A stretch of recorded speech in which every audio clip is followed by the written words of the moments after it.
Well, good morning, Savannah. Good morning, Chatham County. Good morning, world. This is the rural community. We just here this morning to bring information and get you educated on what's going on in Chatham County today. This morning, we have with us the sheriff of Chatham County, Sheriff John Wilcher. We have our co-host, Natavius Mobley, with us this morning. And I am Jerome Irwin, president of the A. Philip Randolph Institute, and we're here this morning bringing you all the information we can. So we're going to start off with the sheriff. Good morning, Sheriff. Will you introduce yourself for us, please? Good morning, Jerome. It's a pleasure to be here to be with y'all this morning. You and I think there was two ladies. I can't see who's on the screen, but it's been an honor to be here to be on your program, and I look forward to answering questions that you need answered. All right. Miss Sandra Mobley, would you introduce yourself? Hello, I'm Natavia Sanders Mobley, and I'm honored as well to be here to speak with you about what you have done and what you're planning on doing as you run for reelection. Well, I have a whole lot. I'm Help sorry. us Go with ahead. this morning because you have Well, that actually leads into the first question, which is who are you and why are you running for reelection? So you can Okay, go right into it. I'm sorry. Uh, all my career, I love the people in the community of all walks of religion and color of creed. And, I love serving the people in this community. And that's one of the reasons I'm running for reelection. When I started my career in 1974, Carl Griffin was the sheriff that hired me. And he asked me one day, he said, "Son, where you see yourself in the future?" I said, "I'm going to be sitting in your seat."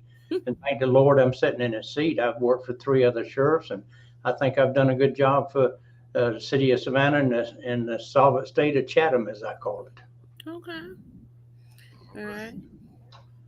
So we know that there's a staffing shortage at the jailhouse. So can you tell us about what's causing this and how can we fix it?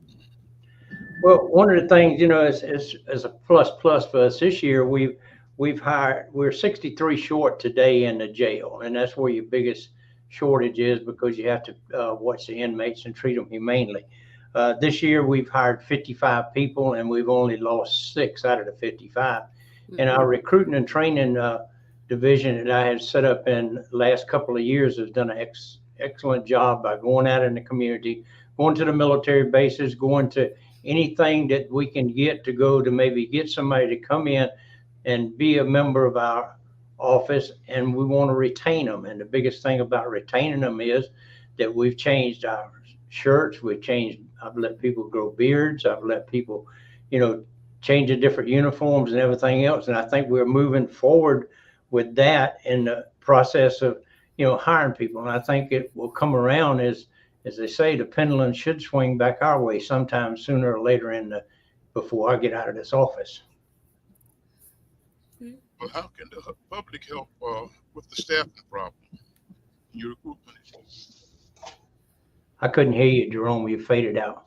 Okay, how can the public help with your recruiting? Well, the public can help us by, sharing our philosophy and everything in the community, telling people that we have good jobs that pays good money and good insurance, good benefits, and everything like that. A word of mouth to me is worth better than anything, any money or anything else. And, the community, if they'll just, put forward the effort and understand that the police nowadays or a sheriff or a deputy sheriff is not the bad guy. We're the good guys. We want to make sure that everything is done and done in the right way. Tell us some of the functions of the sheriff department because some people think that it's just a regular law enforcement officer. So tell us some of the functions that y'all do.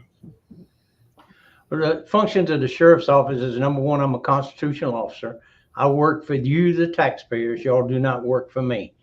Number two is I have 19 judges that sit every day that we have to provide security in the courtrooms for. I have 1,171 inmates in jail today that I have to look after and take care of. Then we serve some 17 to 20,000 civil papers every year. Also, I can do any type of law enforcement work that needs to be done, such as accidents, murders, rapes, robberies, and things like that. But you have a city police and a county police to do that, and then 6 other different municipalities within Chatham County that does that. We provide them with extra help every time that we can and let them handle their functions, and we handle our functions at the jail, and we all work together. And I think that's one of the biggest assets of being a deputy is I have actually more authority to than a regular police officer does. I can go to Atlanta and pick up somebody on a warrant. I can fly to Houston to pick up somebody. I can go to Hawaii. But a normal city policeman or county policeman or one of the municipalities can't do that because they don't have the authority to do that. So the sheriff's office is a big undertaking that a lot of people just don't understand. Mm. Okay, so what is the budget for your department? Well, my budget, I think, is somewhere, and I'm not sure because, it varies from time to time. It's about $68 million. But you got to take in consideration, you got a budget for your street part of it, which handles the civil and criminal papers and transporting prisoners and mental patients and things like that. And then your court section, which I referred to earlier, is 19 judges that sit every day. And then the jail side of it to number one, my electric bill is about $1,200,000 a year in the jail. My food service is just under $3 million in the jail. My medical contract is about $12,800,000. So out of that $68 million, all that's taken out of it, and the rest of it is provided with salaries to make sure that we do our job and treat these inmates in the jail humanely. Mm.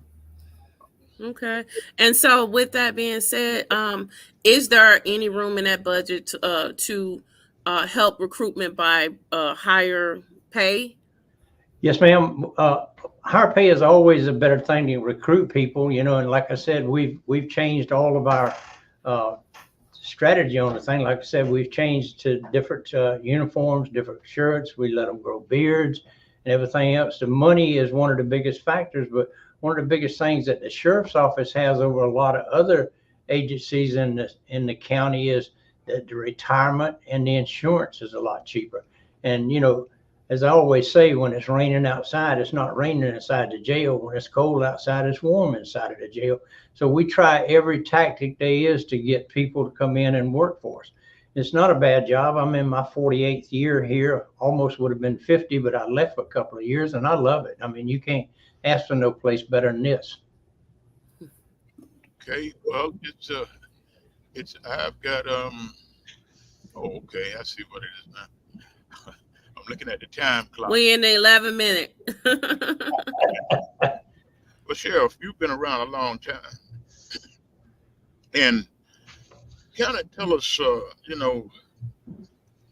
what do you think, and how long you think you're going to be around? How much longer do you think you're going to be around? Will this be your last go round? Yeah, Jerome, I'm going to retire after this. When I'm elected in this year here, I'm going to retire in 2028. Be with my family. I got my muscle cars, my baseball cards, football cards. I got a number of things I want to do with my son, who's a custom border patrol officer. We love to build cars and things like that. So, this is going to be my last go around, and I would really run after this, but my wife said, if you like sleeping on the back porch, you need to consider don't run for sheriff in 2028. So I'm not running.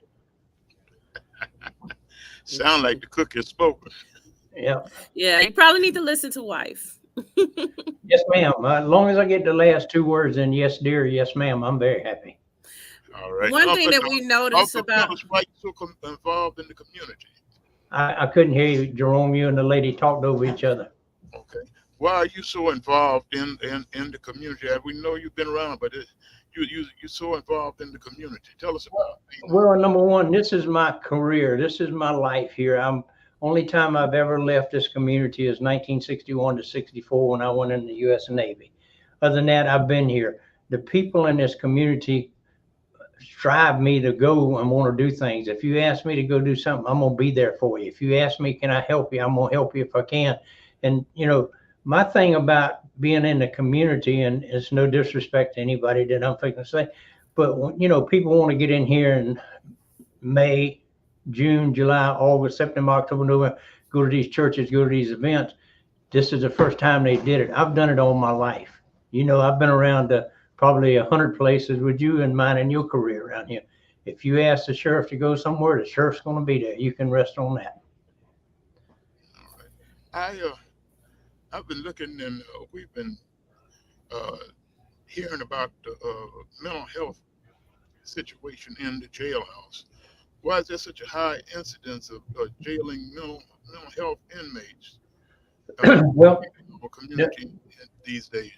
Well, the thing about it is, I don't put them in jail. When they come to jail, my job is to make sure that they're taken care of humanely, make sure that they're provided with medical, uh, uh, dental service, all these different things. Years ago when Milledgeville was here, they had some 12,000 people in Milledgeville. Now they're down to about 800. So, over the years through nutrition and everything, people have become mental health or PTS or whatever, and we're here to take care of them. Commissioner Tanner and I got together and got me a grant for $1 million so that we could come in and have 2 people here that does nothing except mental health evaluations to get them competent to stand trial. I got 88. This needs to go to Georgia Regional, and Georgia Regional is full. So Mr. Tanner, Commissioner Tanner, gave us this money, and we hired these people, and we're working on the second one now to get him competent to stand trial, and he can either his case be tried, dismissed, or no process. And this is the biggest thing: when we get him competent to stand trial, that his attorney will pass the case, the judge will pass the case, the DA will pass the case.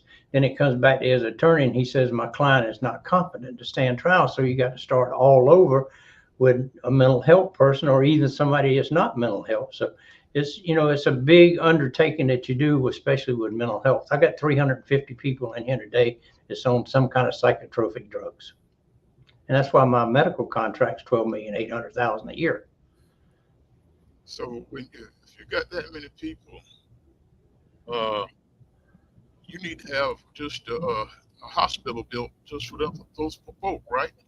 Well, and back, I think 3 or 4 years ago, Commissioner Stone, myself, Jesse Petrie, Dr. Watson, Bill Hitchens, and all built the place on Duran Avenue in Skidaway so that you could actually take somebody there to get them evaluated and maybe get them back on their medication so they can become successful people in the community. One person in particular, I won't call his name, but been in my jail 189 times. He's a grown man. He's in his 60s, and he's never done anything other than a misdemeanor. His family will take what Social Security gets, what SSI and all this, and they would buy him enough medication for 10 days. And then after the 10 days, he's walking the street. Well, he's in the middle of the street. He's got a mind of a 10-year-old. The police tell him to get out the street. He don't. Then they arrest him and want to bring him to jail for criminal trespassing. So what they did with this place on Duran is we can take them out there, get them evaluated, get them on their drugs to get them back in so they can be somebody in the community, not a statistic, but somebody in the community that can strive in the community. Okay, that's good to know. I didn't know that. Yes, sir. And we're still working on a lot of other things in here too. Mental health, PTS, and all this. It's something other that's here. When I was coming up, I didn't even think about that or anything. But nowadays it's something other that's every day. But we need to take care of those people when they come into the jail and treat them humanely. Okay. Well, also, what do you think is the reason for the rise in the crime rates across the country, and what can be done to reduce it? Well, I think that one of the biggest things is, and I say it all the time, and I know you've heard me say it 100 times, we need to go back to family values. You need to have a mother and a father. And I know there's a lot of ladies out there as single parents, but we got to go back to, when I was coming up as a kid, 11 o'clock, I was in Sunday school, 12, I was in church, 6 that afternoon on Sunday, I was in church. Tuesday, I was in Royal Ambassadors. Wednesday, I was in church, and I sat on the front row of the church, and our parents were a single parent or a mother and a father took care of them. Now you got kids raising kids, And actually, the kids are not raising kids; their mother is raising the kids as kids. So we got to turn this thing around so that we can start over and get the right things to do. And families in the neighborhood too. That's the biggest thing. One of the things I've always said during my career. When I came up, if I went in Jerome's neighborhood and got out of hand, Jerome's mama put something on me. And when I got back home, I better tell my mama because Jerome's mama had already talked to my mama. But they don't do that no more. They Right.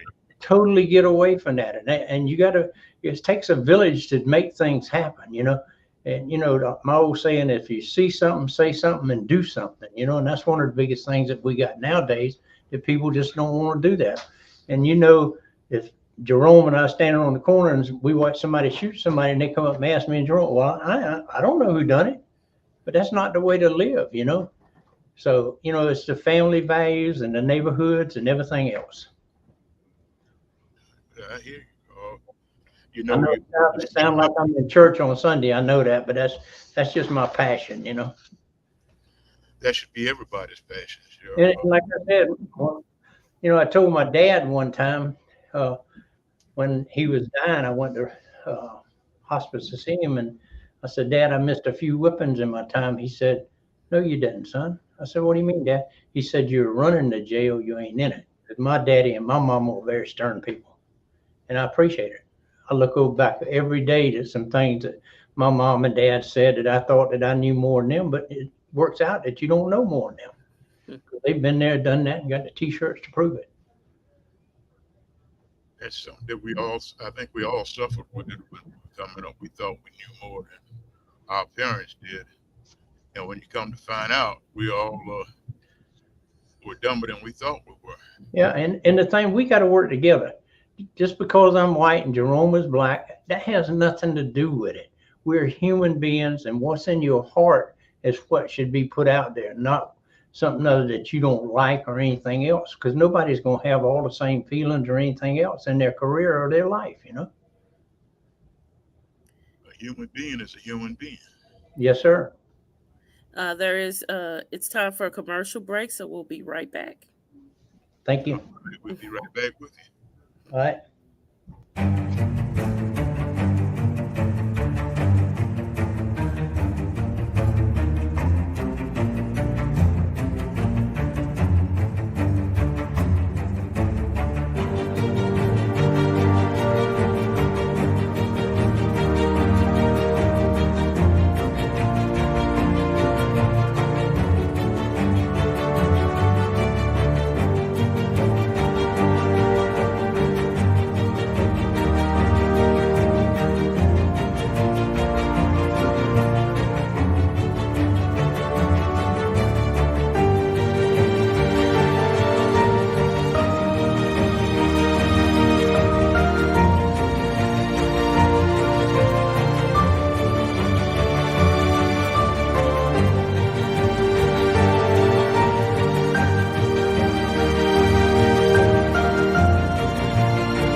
Hi, I'm Katie Brewington and I'm running for Magistrate Court Judge.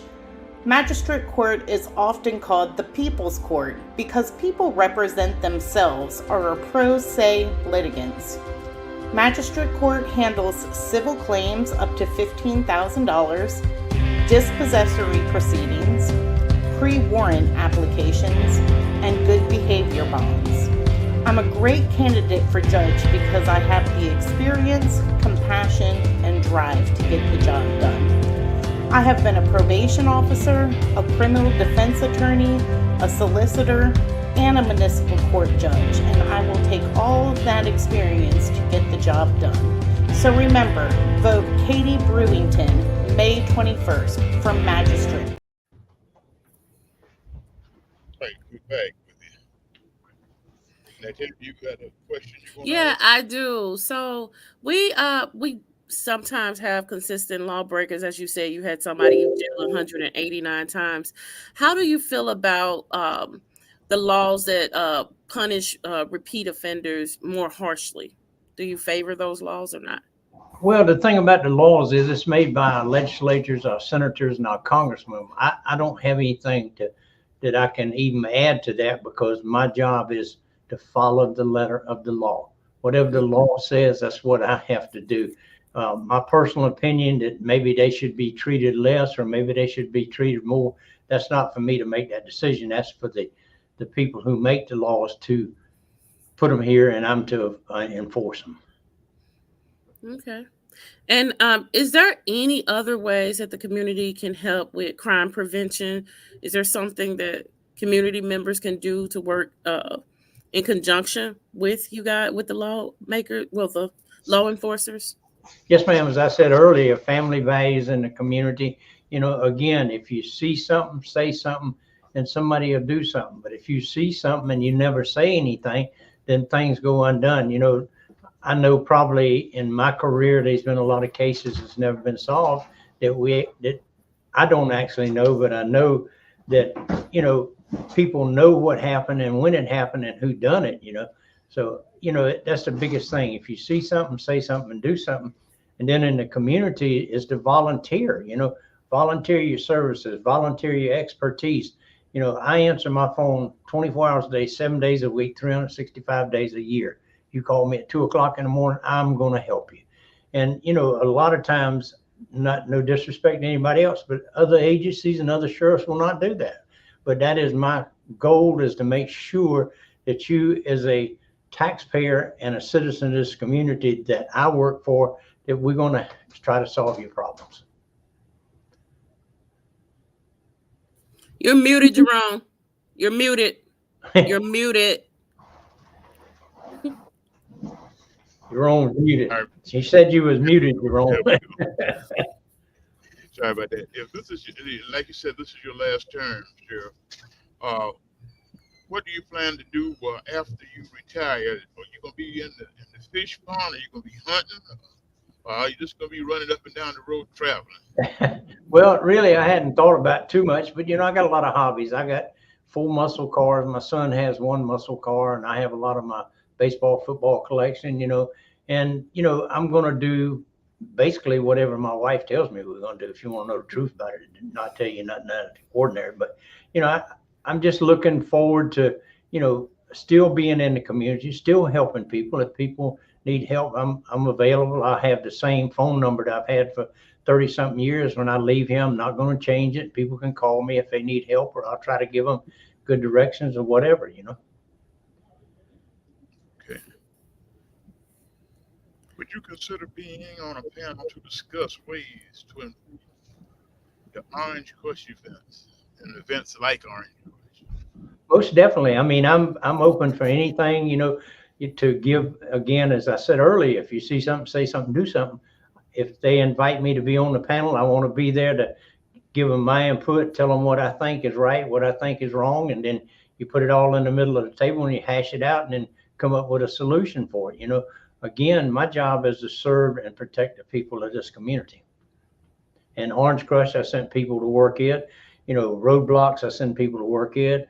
I send people to work with the city and the different municipalities. My K9 works with everybody. So, it's a big hodgepodge that we play, and we all got to get together and do the same thing. We can't, it's like the great saying was said, together we stand, divided we apart. So that's what we got to do. We got to come together and be one cohesive unit of everything when it comes to doing the right thing. Okay. And just looking at Orange Crush, what do you see one of the major, besides the crowd size, what do you see is one of the major issues? Jerome, I don't have a clue because wasn't involved in it. My chief deputy handled all that. I only saw a little bit of video or whatever, but I think everybody has the right to go and do the things that they want to do, in the community or at the beach or whatever, So, I'm not going to sit here and try to criticize somebody that may said something or may done something that I don't know anything about, So again, I would sit on any kind of panel if they invited me to try to give them my input, what little bit I know about it or whatever, I think this year was one of the best Orange Crushes And my thing, as long as I can think, is we didn't arrest as many people on the Orange Crush as we did before because the crowds are smaller because, you know, that's the way it was, I reckon. And I don't know any other answer to tell you other than that, Jerome. So, Go ahead, Native. yeah, I was just going to ask, is there any innovative things that we can look forward to in the Sheriff Department? I know we talked earlier, but is there anything that is in motion right now that we may need to know about that's innovative? Well, we've always got things that is done, you know, just like I said before, we're working with Commissioner Tanner on our mental health. That's a big plus for us to move these people forward so we can get them to be steady enough to stand trial for whatever case they may be charged with. And, you know, we're always looking for other avenues to work things out. Just like I said prior to this question with the place on Skidaway and Duran that we've built to help people who are decompensating to get their medication. So we always looking for anything, anywhere that will help the people in this community. Okay. And then earlier you mentioned about you guys working in support of the other law enforcers. Is there any innovative things where I know it's shortages everywhere? So, you know, and you said the Sheriff Department has advantage to help in any kind of way where some, you know, you can go out of the county and stuff like that. So is there anything that you see you guys having a stronger partnership to be able to try to help fill some of those gaps? Well, we always want to be stronger in the community, but then you got to have the people to be there. You know, if city police calls and they need a bomb dog or they need a canine dog, we pull our people and send them straight there.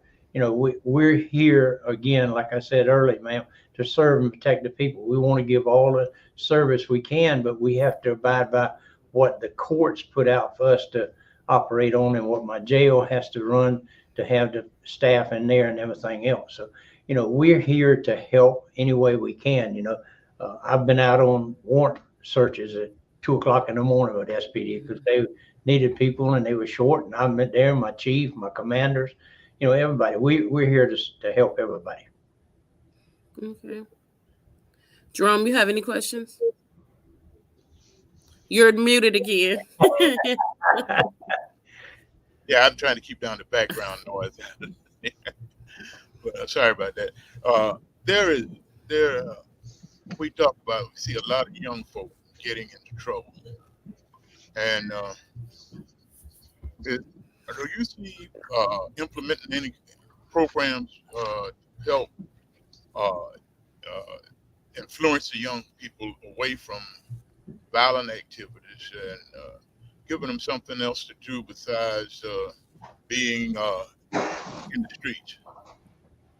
Yeah, we at one time we had an Explorer program here, but it got to where you only got 2 or 3 people because they didn't want to participate in the Explorer program.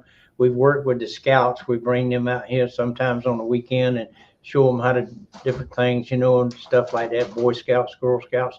You know, we're open to the general public, ladies organizations, gentlemen organizations, and everything else to try to get them to understand what we do and how they can reflect it in their community so that they can take the information we give them back to their community and maybe solve some of the problems in their community.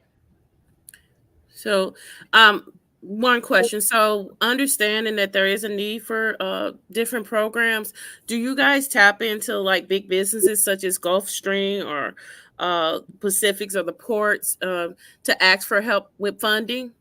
Have you done that? Yes, ma'am. We have several grants that we work on, and you know, everybody's stressed for money and everything else, and so we try to do the grants. You know, in the jail, I meant to mention earlier, in the jail, I have 16 different programs in my jail. I have a conflict resolution, I have a culinary program, I have a veterans program, a DUI program. You know, I got all the GED program, Project New Hope program, where we take dogs who are going to be euthanized, train them, and have them adopted out. All this is done through the sheriff's office, and it doesn't cost you, the taxpayers, a dime. And I know you're sitting there scratching your head. Why? Well, telephones, kiosks, things like that the inmates news, we get a certain percentage of that money, and it goes back into what is called an inmate welfare fund, and that money can only be spent on the inmates. Mm. You're an inmate here, let's say 7 or 8 months, and you need 2 weeks or 3 weeks on your GED program, you get discharged from the jail, you can go to Savannah Tech, and it will be paid for. Oh, that's beautiful. And, we've had, I don't know how many graduations we had. I have a ministry program. I have 4 ministers in the jail, 2 females and 2 males. They do ministry programs every day. I've got the Jewish minister, I got Baptist, I got Catholic, I got Protestants. I got them all in here so that we can try to help these inmates move forward. When they get out of jail, they can be productive citizens, not recidivists that comes back in the jail. Mm-hmm. And one of the things that I always hate to say, but I'm seeing the 5th generation come through here now. I'm seeing the father, his son, his son's son, his son's son, with juvenile to come over here. And it relates back to what I said earlier about 2 parents or 1 parent trying to raise kids. It takes a village to raise these kids to keep them out of trouble. And I know when I come up, and I can speak for Jerome too, because I know Jerome, if we got out of hand, we got something put on us that we don't want to go to school and tell about it. But they don't do that no more, you can't do that anymore. And it's not being cruel and unusual. It's just trying to keep them on the right road, Mm-hmm. So, Sheriff, it sounds like you keep saying that there's some morals and values of the family component that's being lost. Is that pretty much what you're trying to say? The morals and values need to be reinstilled? You got to have them. You got to have morals and values. When I was coming up, you go in and sit down at the table. You didn't put your elbows on the table. You didn't go without a shirt to the table. You didn't wear a hat to the table. And you sure didn't tell mama, well, I ain't going to eat this. I'm going to Burger King. Well, I'm 45 and I had those same rules. You're in the same category as Jerome and I are, because we were raised that way. I was too. You didn't get up from the table till your mom and dad got up from the table. He keeps saying Jerome and I, he the oldest. Okay, he's telling both of y'all age right now. Yeah, but when like you said, when we were coming up, you didn't tell mama no. You didn't tell mama I ain't gonna do this. There was back then no child abuse laws. We weren't abused. We just were well taken care of.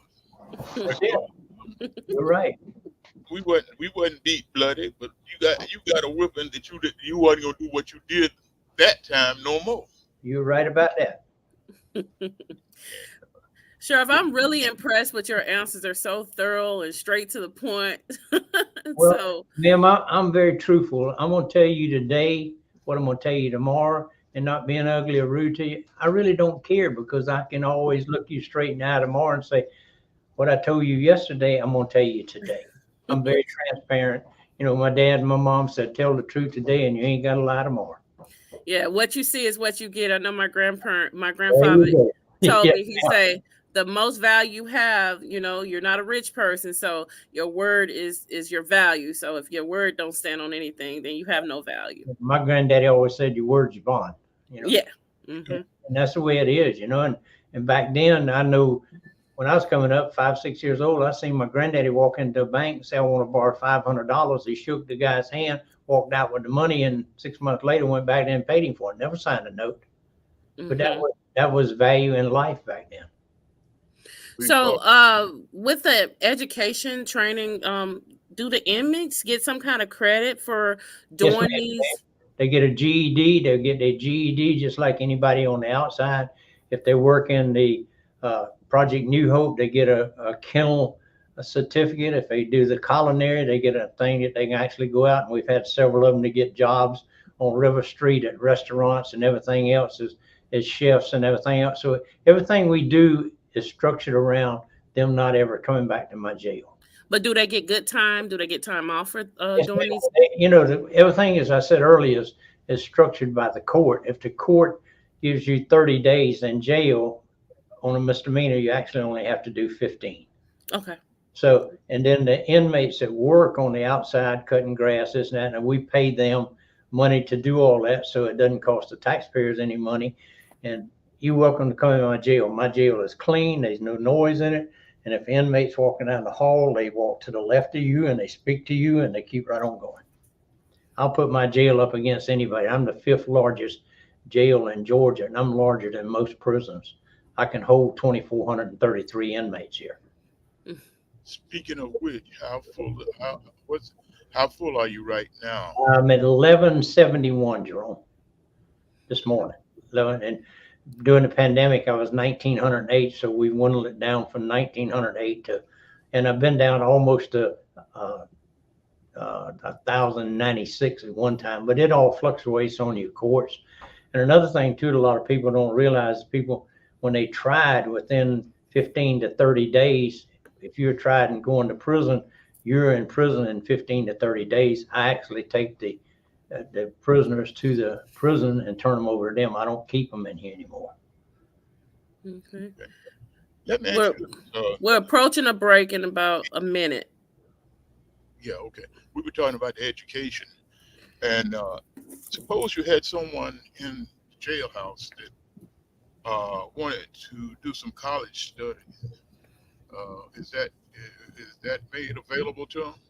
Well, we are looking into that right now. I talked to some people at Savannah Tech about that, but there again, you have to bring in outside vendors to do things like that or whatever, and they can do it on the kiosk and everything, and they can do it through written things through the college too. So we're trying to do everything basically to get them to basics to start off with, and that's pretty hard to get done, just the basics. Okay. Well, we're gonna break away for just a second and have another break. We want you to remember this is the vulnerable community, and we are giving you all the information that we can get to make you make a wise decision. So we'll see y'all in just a couple of seconds. Be right back with you.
Transformative, that's what Sonya Jackson is. Creative, that's what Sonya Jackson is. Compassionate, that's what Sonya Jackson is. Leadership, that's what Sonya Jackson demonstrates. Dedicated, that's what Sonya Jackson is. In Chatham County, there's never been a tax commissioner like Sonya Jackson. She has made the office more accessible, more consistent, more convenient, and more service-friendly. Let's keep Sonya Jackson while she takes the tax commissioner's office to new heights. On May 21st, cast your vote for a great public servant. Vote Sonya Jackson for tax commissioner. All right, we're back for the last section. We have been talking, and Sheriff, I know it may be hard this may be a hard question because I hadn't researched it myself, but do you know, as far as numbers, which sheriff you are? I'm the 62nd sheriff in Chatham County. Right. 93 years that the sheriff's office has been here. Actually, when Oglethorpe landed in 1732, it was a provost up until they landed in 1732 up until I think 1840 or 50, and they changed it to a bailiff, and then in the 80s, they changed it from bailiff to a regular deputy. Right. You know a little bit of the history then, hey? Well, A lot of the history. I'm impressed. well, the thing about it is, it's just like either one of y'all's job, Jerome, I know you know your job that you work on every day and the functions you work with the labor union and everything.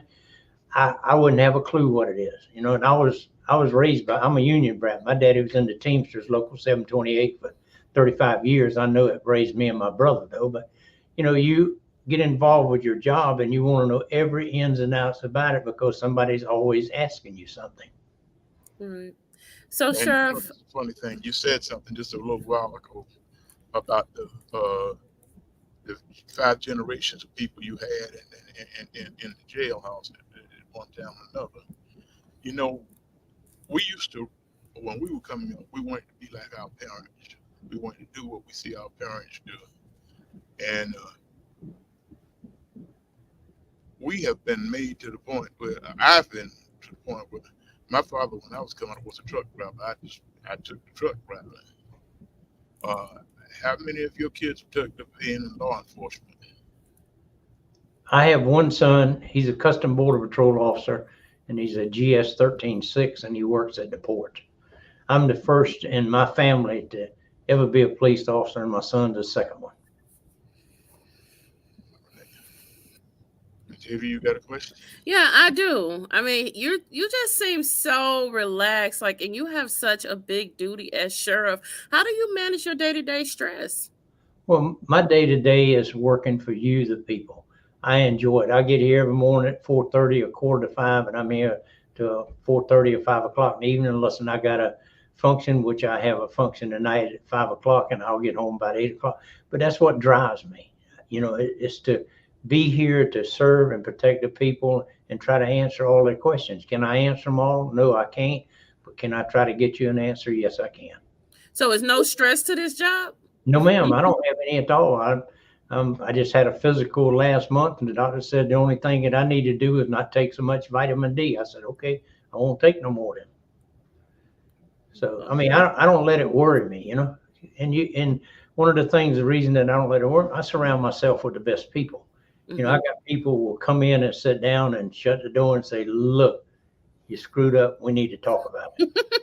and then when we talk about it and they go out and open the door, that's the end of the conversation. But people don't do that anymore.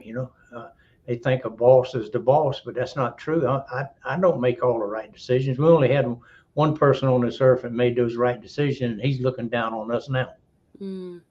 So you basically saying you don't have a whole lot of yes men surrounding you? Nope, I don't want them. I tell them, if I do something wrong, come in and shut the door and tell me. My secretary's done it. My PIO's done it. People that I know have said, look, that ain't the good thing to say or the good thing to do. Let's change that around a little bit. And I might tell them no, and then I'll think about it. I'll say, you're right. We need to go in a different direction. Just like I told you earlier about my uniforms.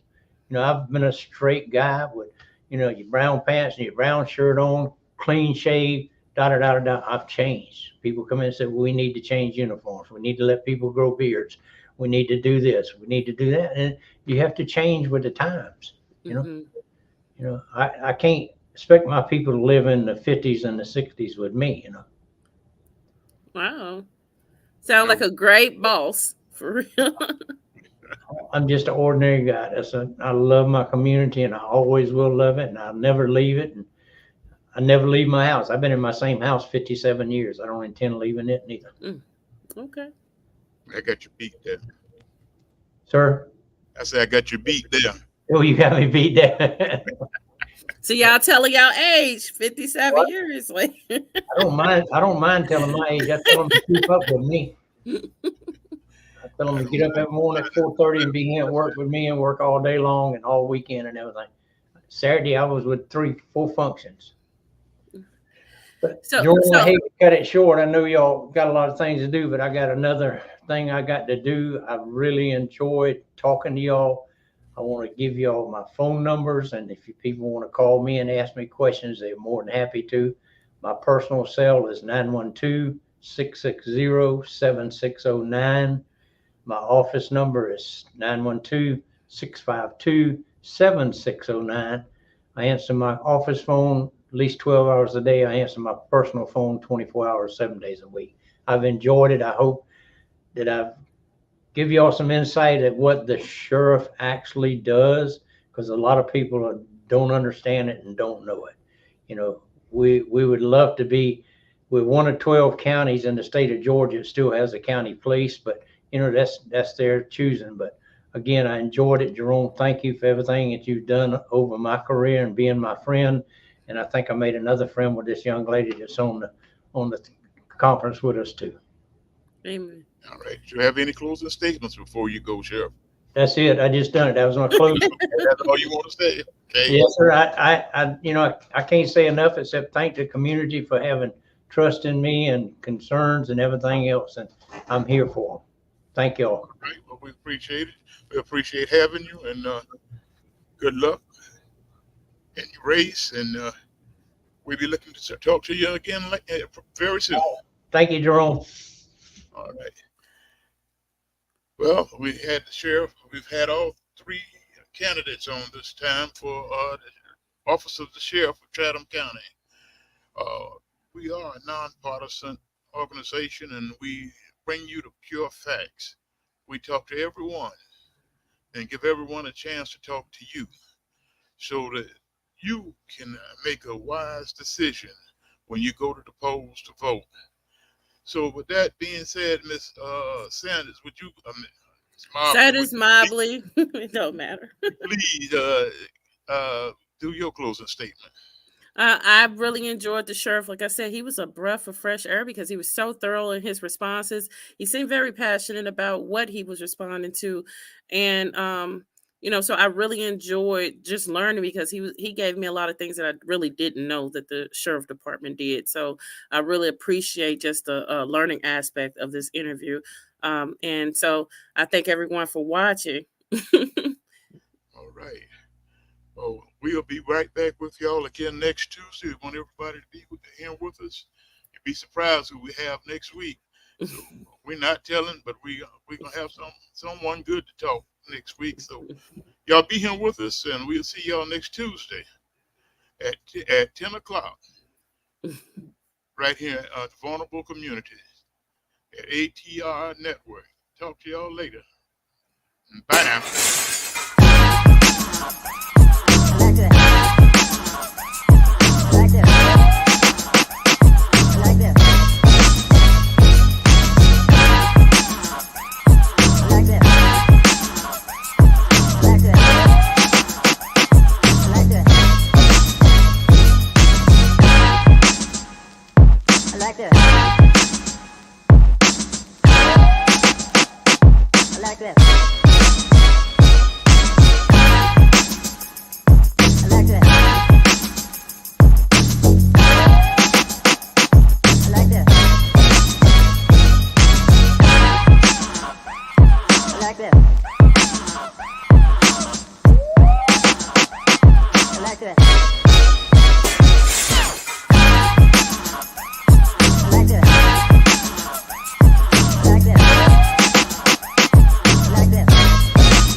like this.